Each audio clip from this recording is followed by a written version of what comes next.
हमारे बगैर कोई हुकूमत नहीं बन सकती। पार्टी चाहती है कि बिलावल भुट्टो वजीर आजम हो।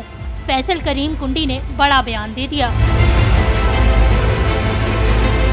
पीपल्स पार्टी के रहनुमा फैसल करीम कुंडी ने कहा है कि हमारे बगैर कोई हुकूमत ना तो बन सकती है और ना ही बनेगी, इसलिए पार्टी चाहती है कि वजीर आजम बिलावल हो। निजी टीवी चैनल के प्रोग्राम में बात करते हुए रहनुमा फैसल करीम कुंडी ने कहा कि पीपल्स पार्टी की क़यादत का मौक़िफ़ है कि बिलावल भुट्टो जरदारी वजीर आजम के उम्मीदवार हो, क्योंकि कोई भी इस पोजीशन में नहीं कि हमारे बगैर हुकूमत बनाए।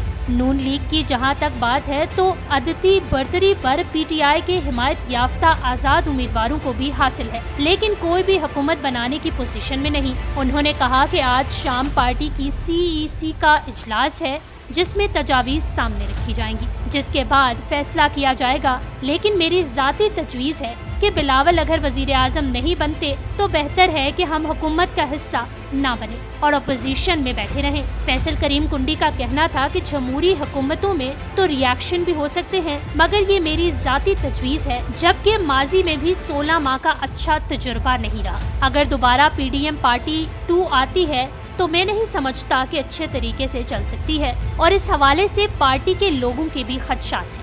इसलिए मैं ज़ाती तौर पर समझता हूँ कि इससे बेहतर है कि हम ऑपोजिशन में बैठ जाएं। उन्होंने मजीद कहा कि ये भी हो सकता है कि हम नून लीग के वजीर आजम को वोट दें और ऑपोजिशन में बैठ जाएं, फिर वो हुकूमत बनाए या जो मर्जी। ऑपोजिशन लीडर का ओहदा हमारे पास हो या ना हो, मगर हम अच्छी ऑपोजिशन कर सकते हैं। PP रहनुमा का मजीद कहना था कि मुल्क की मुआशी और सिक्योरिटी सूरत हाल बहुत खराब है। बहुत से चैलेंजेस हैं जिनका हुकूमत को सामना होगा। अगली हुकूमत बहुत मसाइल का शिकार भी होगी, इसके पास अक्सरियत भी नहीं हो सकती।